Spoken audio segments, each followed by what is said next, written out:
When Amaka entered Susana's room in the form of a snake, her stepmother was getting ready for bed, unaware of what was happening around her.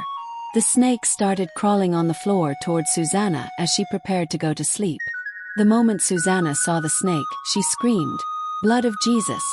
and ran out of the room to find Amaka, forgetting all the time she had mistreated her.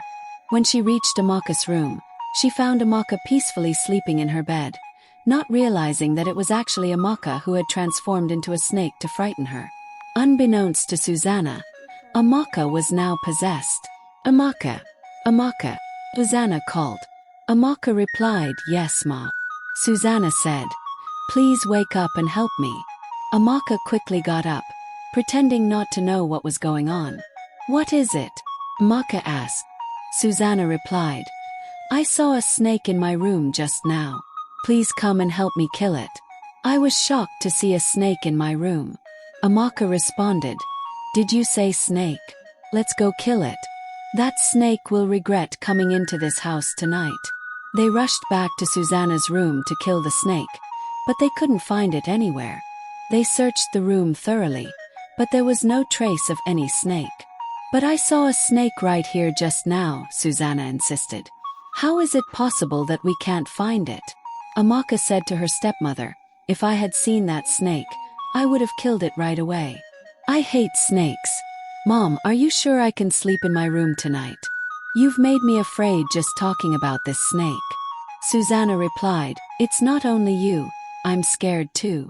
This is the first time I've ever seen a snake that big, let alone in my own room. I'm really frightened and don't know what to do." Amaka said, "I'm surprised you saw a snake inside the house. Since I was little, I've never seen a snake in here, only outside." Susana added, "Seeing a snake inside is not even the problem. The problem is that the snake I saw was huge. I've never seen a snake like that in my life."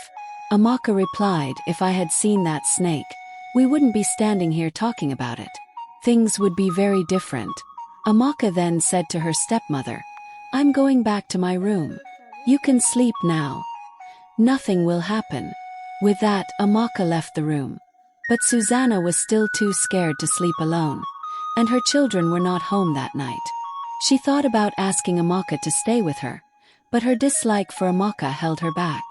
Susana had always hated Amaka with a passion, though she could never explain why. Eventually, she managed to fall asleep. In the morning, Amaka's stepmother woke up and began calling her. "Amaka! Amaka!" Susana called, but no one answered. She walked straight to Amaka's room, but found it empty. Susana was surprised, as Amaka wasn't the kind of person who usually went outside, especially in the morning. "How come she's not around this early?" she wondered aloud. I wonder. Amaka has grown wings in this house," she muttered to herself. "All right, we shall see. Unless she doesn't come back, I'm waiting for her." When Amaka finally returned home that morning, Susana was already seething with anger. She stood by the doorway, arms folded, her face set in a fierce scowl as she waited for Amaka to approach. "Where on earth have you been?" Susana demanded, her voice harsh and unyielding. Amaka looked at her calmly and replied, "I just went for a walk, Ma. Why do you ask? Who gave you permission to leave this house without telling me?" Susana's eyes were blazing, her patience snapping. "Since when did you start coming and going as you please, without any regard for me?" Amaka's expression didn't falter. "Since when am I your prisoner?" she asked boldly, her voice steady but laced with defiance. "You don't own me, Susana. I can go wherever I want." Susana's face flushed red with fury. Unable to control herself, she raised her hand to strike Amaka. But just as she swung her hand down, an unseen force stopped her. Susana felt her wrist locked in place, as though an invisible barrier had shielded Amaka. Confused and alarmed, Susana stepped back, rubbing her hand as a sharp pain shot through her wrist. She looked at Amaka, who now wore a mysterious smile. "Are you mocking me?" Susana stammered, trying to mask the fear creeping into her voice. Amaka tilted her head, her gaze unsettlingly calm. "You can try to hit me again if you like," she said softly, her tone almost mocking. "But I can assure you, it won't end well for you." Susana took another step back, unable to understand what was happening. She felt a chill run down her spine but pushed it aside, convincing herself it was just her imagination. She looked hard at Amaka, trying to reassert her authority. "Listen, young lady," Susana spat, still attempting to keep control. "You may have everyone else fooled with your innocent act, but I see right through you. I don't know what kind of game you're playing, but mark my words, I'll put an end to it." Amaka's smile faded, and her eyes darkened. "You have no idea who I really am, do you?"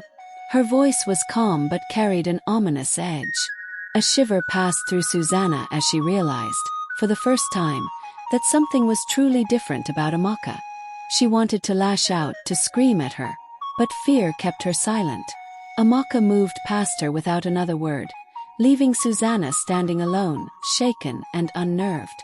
When Susana entered her room, she sat down and started contemplating. "What is going on here? Why is it that every time I try to hit Amaka like I used to, my hand just stops in midair? Is this some kind of magic? I'm beginning to feel afraid in this house. Look at Amaka, the girl I used to control and punish any time I wanted. And now she's the one challenging me," Susana wondered. "I need to call her father and tell him what I'm experiencing in this house. Let me step outside to make this call." She walked outside and started calling her husband, Obinna. Obinna answered, "Hello, Susana. My husband, how are you doing today?" Obinna responded, "I'm fine, my wife. How are you and how is everyone in the house?" "I hope all is well," Susana replied. "Not everything is fine. I need to be honest with you." "What's wrong?" 4 days now, Amaka has been acting strangely. I don't know what's happening to her. What happened? Is she unwell? Is she sick? What is going on? I can't exactly tell, but something's definitely wrong. These days, whenever I try to punish Amaka, my hand just stops in the air. I don't know if she's using some kind of magic against me. I'm confused, my husband. 2 days ago, I saw a big snake in my room. I screamed and ran out, but when I returned to kill it, the snake had disappeared. I'm truly scared. You said you tried to beat her. Why do you want to beat her? What did she do? Please, I don't want my daughter to be unhappy. Susana, if Amaka does anything wrong, just call me and tell me first instead of punishing her. I see her as my first wife. Ever since her mother passed, I don't take anything lightly concerning her. I hope you aren't beating her all the time. I've never beaten Amaka since you married me. I've always treated her like my own daughter. I love her just as I love my own children. The only reason I wanted to discipline her was because of what she did recently." "What did she do?" "She went out and spent the night somewhere without informing me. I heard she was at some boy's place, and I'm sure he must have touched her. Your daughter has become so bold that she now spends the night outside without her stepmother's knowledge. Is that fair? Are you sure Amaka is now spending the night at other people's houses, especially a boy's place?" "I'm very sure. Please come home so we can decide what to do. Amaka is beyond my control now." "All right, I'll come home by the end of the month. In the meantime, keep advising her to change her behavior, but don't beat her until I return. Do you understand?" "Yes, my husband. Please come back soon. I'm really scared in this house." "All right, I'll be back. Don't worry." He ended the call. Susana went back inside and headed to her room. As she approached, she saw 9 small children eating on her bed. She rubbed her eyes to see if she was imagining things. When she blinked again, the children were gone. "What is happening here? I don't understand what's going on," she whispered, afraid to stay in her room. She grabbed her phone and called her sister. "Miracle, how are you doing?" "I'm fine, my sister. How's your family?" "Everything's not fine. Are you home now? I need to come over and talk about what's happening in my house." "Yes, I'm home." "All right, I'm coming to your place now." She ended the call, took her ATM card, and left for her sister's house. When Susana arrived, her sister welcomed her and offered her a seat. Miracle served her some drinks. "Susana, There is fire on the mountain. For the past 3 days, my stepdaughter has been acting strange. I don't know if she's possessed. Things I used to do to Amaka without any consequence now have immediate repercussions on me. I can't control her anymore. If I try to make her do something, she always finds an excuse. It feels like we're fighting for authority in my own house. She continued. The last incident that brought me here was when I tried to flog Amaka. Instead of her feeling the pain, I was the one who felt it. If I slapped her, I'd feel the pain in my own body. And the number of times I've seen snakes in my room recently. They're very big snakes too. To be honest, I'm confused. Do you know what could be causing all this? Susana asked. Miracle. I don't know what to say. I'm confused too. You mean all this is happening in your house? This doesn't sound ordinary. There's something spiritual involved here. Susana, I don't know what to do anymore. I'm scared to go back to that house. I don't know what else I might encounter. Miracle. What about your children? Susana. They're in boarding school and haven't returned yet. Alright, I'll give you some guidance on what to do. What's happening in your family is not ordinary. Alright, my sister. They talked about other personal matters before Susana decided to leave. Wait, stay and eat something. Thank you, but I'm not hungry. She left Miracle's house and returned home. When she arrived, the house was calm. Susana called out, Amaka, Amaka, but no one responded. Where could she be at this time of day? If I say anything, her father will just tell me to leave her alone, she murmured as she headed to her room to rest. Unknowingly, as she entered her room, she saw a large snake lying on her bed. Susana screamed, Jesus! Jesus! She tried to run out of the room, but as she neared the door, it suddenly closed on its own. Seeing the door shut, Susana fell to the ground and fainted. The snake slithered toward where Susana was lying on the floor. The spirit of deceit and destruction wanted to kill Susana right there. However, since Amaka's spirit was controlling the snake and her heart was good, she tried to prevent the snake from biting Susana. Then, the spirit of deceit and destruction began to question Amaka from within the snake. The spirit of deceit and destruction said to Amaka's spirit, "Why do you pity this woman? After all she's done to you. I don't like people with a heart as soft as yours. If you won't kill her, I'll make sure you do it whether you want to or not. You'd better do it now before I take over." Amaka's spirit replied, "My lord, I know that my stepmother mistreated me in the past, but if I kill her now, my father will be heartbroken. He'll think he's cursed, that his first wife died, and now his second wife too. I can't bear to see my father cry. I love him dearly. He's never let me suffer, so I won't let him suffer either."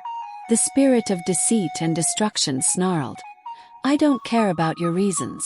Do what I told you, or I'll do it myself." Inside the snake, Amaka began to cry. As her tears flowed, the snake itself began to shed tears as it lay beside Susana. Amaka pleaded with the spirit inside her. "Please, I beg of you, consider my father. If it weren't for him, I'd do as you ask." She continued, "This stepmother of mine isn't a good person, but I won't kill her. She will suffer though, and I promise she will regret meeting me in this life." The spirit of deceit and destruction replied, "Fine, as long as she suffers. Teach her a lesson she'll never forget. I love destruction." With that, the spirit within Amaka calmed down. The snake transformed back into Amaka. She stood up and saw Susana still lying unconscious on the floor. Amaka turned to her and said, "You're lucky that I love my father. I cared for you when you married him. I knew you were against me, that you never wanted to see me succeed. If it weren't for my father, I'd end this right now. But trust me, you will suffer in this house." Then Amaka disappeared, leaving her stepmother alone on the floor. 20 minutes later, Susana woke up, confused. When she tried to stand, she felt weak but managed to get to her feet. Susana murmured, "What's happening to me? I'm terrified. Every day I keep seeing snakes in this house. It's too much." I need to ask Amaka if she's seen any snakes around here. Susana walked to Amaka's room and found her sleeping. She hesitated outside, thinking to herself, Amaka doesn't seem to care about anything in this house anymore.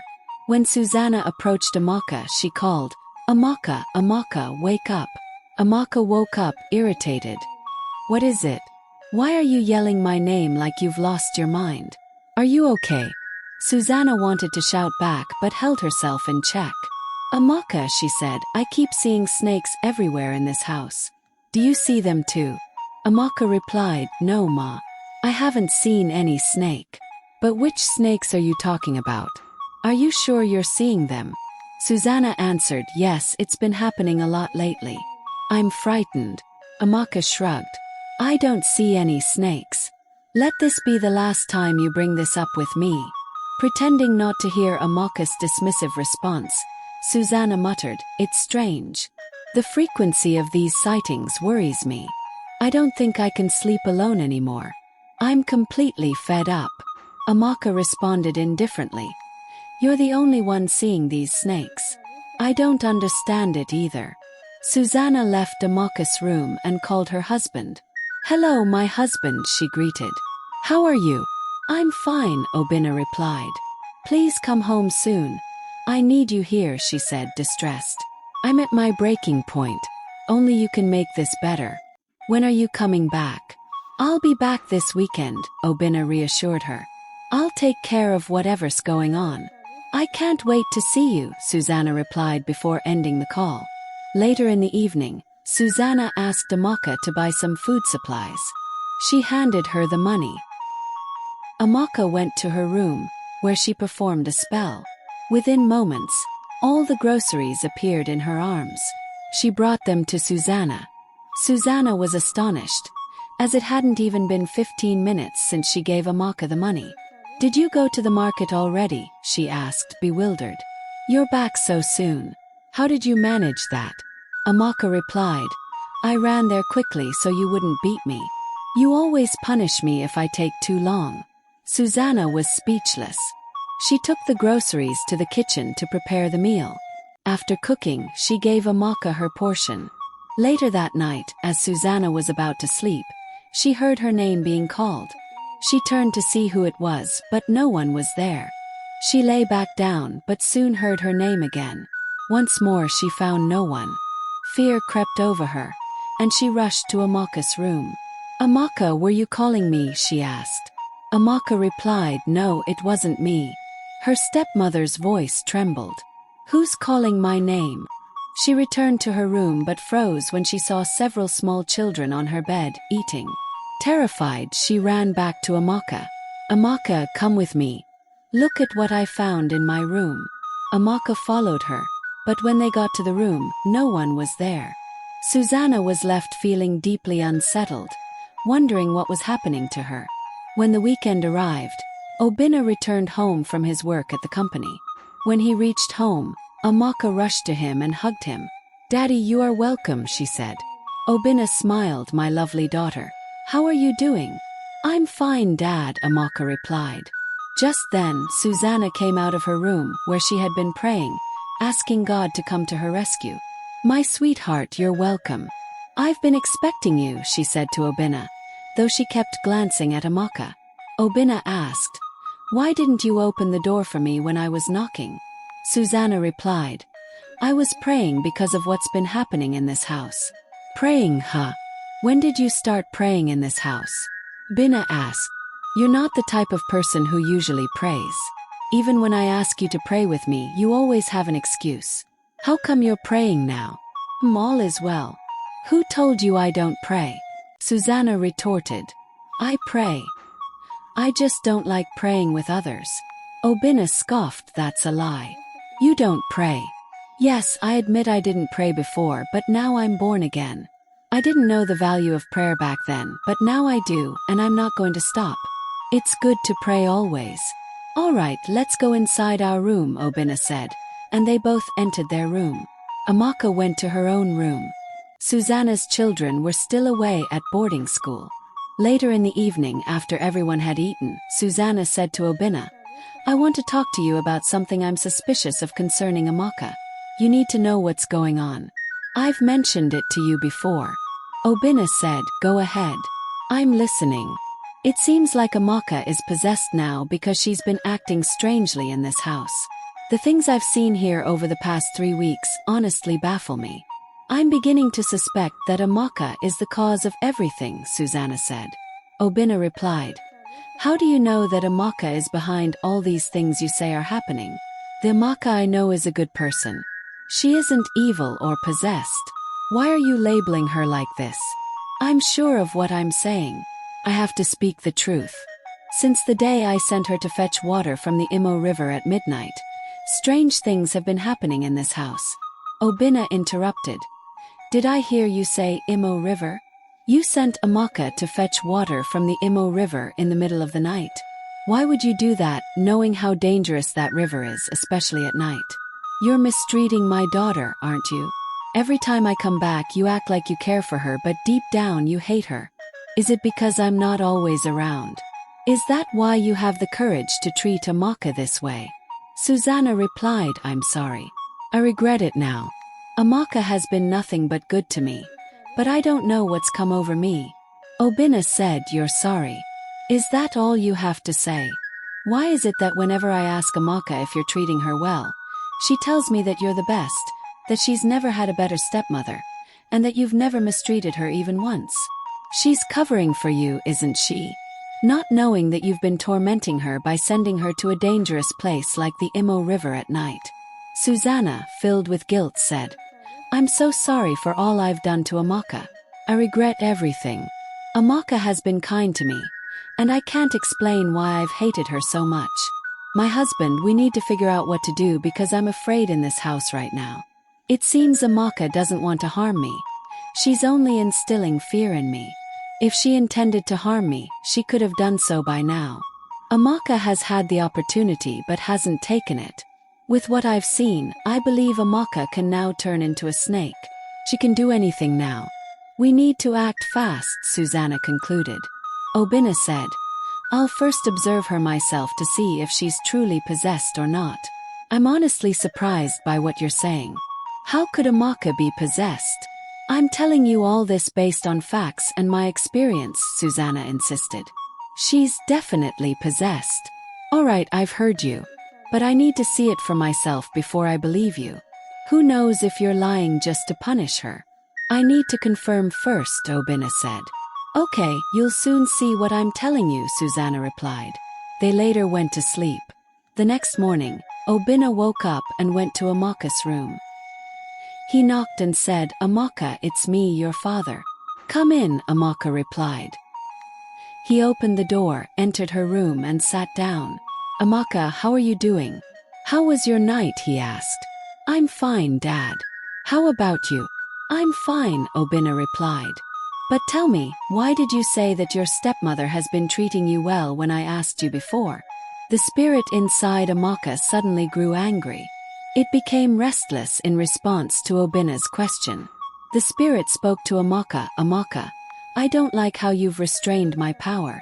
You refuse to use your strength in your own home and keep allowing them to look down on you. It's time to act.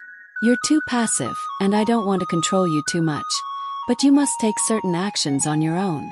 Amaka, speaking to herself, thought, I need to teach my stepmother a lesson she'll never forget. But first, she decided, I need to remove all the memories my stepmother planted in him about me. That way, even if Susana accuses me of being possessed, he'll never believe her. Amaka continued, Dad, I'm sorry, but I'm going to remove some of your memories. I have to teach Susana a great lesson. Obina looked at Amaka with concern, noticing a calmness in her gaze that was unlike her usual warmth. He shook it off, believing she was simply tired. Amaka, he began, I know you said Susana treats you well, but is there anything you haven't told me? Amaka looked at her father, her heart torn between the love she felt for him and the need to protect herself from what Susana might tell him. She took a deep breath, trying to ignore the spirit's restless whispers urging her toward action. Amaka used her powers to manipulate her father's mind, erasing any doubts that might make him believe Susana's words against her. Everything is fine, Dad, she replied softly, masking her inner turmoil with a gentle smile. I just want you to be happy. Obinna sighed in relief, unaware of the forces at play within his daughter. He reached over and patted her shoulder. You're a good girl, Amaka. I'll always be here for you. As Obinna left her room, Amaka closed her eyes and focused on her stepmother. She whispered, Susana will no longer plant lies in his heart about me. When Obinna returned to his wife, he didn't mention anything about Amaka being possessed. All he said was, go and prepare food for me. As Susana headed to the kitchen, she asked, but my husband, you didn't tell me the outcome of what you went to check. Obinna, I don't understand. What do you mean? Susana, you went into Amaka's room to ask if what I've been telling you is true, that she's truly possessed. Obinna, Susana, stop this. How can you say that? This is pure accusation. My Amaka is not possessed and never will be. Don't bring up possessed or not possessed in this house again. Just go prepare my food. I know what I'm talking about. Amaka has changed for the worse. I'm speaking from experience. Take your experience somewhere else. I don't want to hear it. Susana walked away to the kitchen to prepare the food. As Susana prepared lunch, she felt a chill crawl down her spine. Her hand shook, and the knife slipped, nearly cutting her finger. What's going on? She murmured, looking around the empty kitchen with wide eyes. She sensed something unseen, a presence watching her, causing a shiver to run through her. At that moment, Amaka stepped quietly into the kitchen. Susana jumped, her nerves already on edge. Amaka, she said, trying to stay calm. What do you want? Amaka gave her a piercing look, her eyes strangely intense. I came to remind you that you'll soon answer for everything you've done to me. Susana's face turned pale. What are you talking about? Without breaking eye contact, Amaka's voice lowered, almost a whisper yet filled with authority. Did you think you could mistreat me without consequences? The isolation, the wickedness. And now, you're trying to turn my own father against me. But no more. Fear overwhelmed Susana. She could barely breathe as Amaka's words echoed like a haunting melody. She stumbled back, gripping the counter for support, wondering if the girl before her was even human anymore. As Amaka stood there, she stretched out her hand. As she raised it, Susana began to rise in the air. Shocked, Susana tried to scream, but no sound came out. Amaka had used her powers to silence her voice. Amaka said, "You will regret your life today." With Susana hanging in midair, Amaka commanded a bowl of water to pour over her stepmother's body. As the water drenched her, Susana attempted to call for her husband. Amaka then commanded a large pot in the kitchen to strike Susana on the head. As the pot hit her, the pain nearly drove her to tears. Amaka made the pot hit her again, harder this time. Susana started crying, hoping her husband would come to her rescue, but no one came. Amaka made the pot hit her one last time, hard enough to make her faint. Susana finally fell to the floor, unconscious. Amaka left the kitchen, leaving Susana lying on the ground. Meanwhile, Obinna was asleep. After he'd told Susana to prepare the food, he'd gone to lie down, unaware of the events unfolding in the house. 10 minutes later, Susana woke up, feeling exhausted. Remembering what had happened, she began to cry. What have I done to myself? Ever since I sent Amaka to the Imo River, everything about her has changed for the worse. My fear began that very day. My husband, who I thought would help me, doesn't believe that Amaka is possessed, Susana muttered as she continued cooking. When she finished, she served Obinna his food but decided not to tell him yet. Obinna asked for Amaka's food, but Susana told him to ask Amaka to get her own from the pot. Obinna didn't argue. After finishing his meal, he went to Amaka's room and told her to go get her food from the kitchen. Amaka said, "Thank you, Dad. I'll go get it later." Obinna left. That evening, as Obinna relaxed in the living room, Susana cautiously approached him. Her face was pale, and her hands were trembling. "Obina," she whispered, her voice barely steady. "There's something wrong with Amaka. She's not just possessed, she's haunting me. She's evil. If we're not careful, she might kill me." Obina frowned, noticing the raw fear in her eyes. He'd never seen her so shaken. "Susana, I told you I need proof. Are you sure this isn't your guilty conscience? You admitted mistreating her. Since I came back, I haven't seen any sign of possession. Stop disturbing me with these accusations. My Amaka is not possessed." "No," Susana stammered. "I'm telling you the truth. There's something powerful inside her. Can feel it. Today, she looked at me as if she could see right through my soul. If you saw what she did to me in the kitchen, you'd feel pity. She lifted me in the air and commanded a pot to hit my head until I fainted." "Amaka is evil and possessed," Susana insisted. "All right, Susana," Obina said slowly. "But honestly, your story sounds like a dramatic episode. I need proof, not fairy tales. You need to take this seriously for once. Amaka nearly led me in the kitchen, and you're treating this like fiction. I'm telling you what's happening in this house. Amaka is possessed, and we need to find a solution before it's too late. I'll keep a close watch on Amaka. But until I see proof, I won't let you label her like this. I know my daughter. This story you're telling me doesn't add up. If you won't do anything, I'll call a pastor. Tomorrow, I'll look for a powerful man of God to help us. That's up to you. I've said what I needed to." Later that night, Susana lay in bed, her eyes wide open, plagued by nightmares and fear. Shadows seemed to flicker on the walls, each one reminding her of Amaka's piercing gaze. Meanwhile, in her room, Amaka sat quietly, her mind focused. She knew that teaching Susana a lesson had brought her peace, but she wanted to do it in a way her father wouldn't question. As she closed her eyes, the spirit within her whispered, "Tonight, let her understand the fear she's inflicted on you. Show her that you're not to be trifled with." Amaka nodded. For too long, she had endured Susana's cruelty in silence. But now, she was ready to make her stepmother feel the weight of her actions.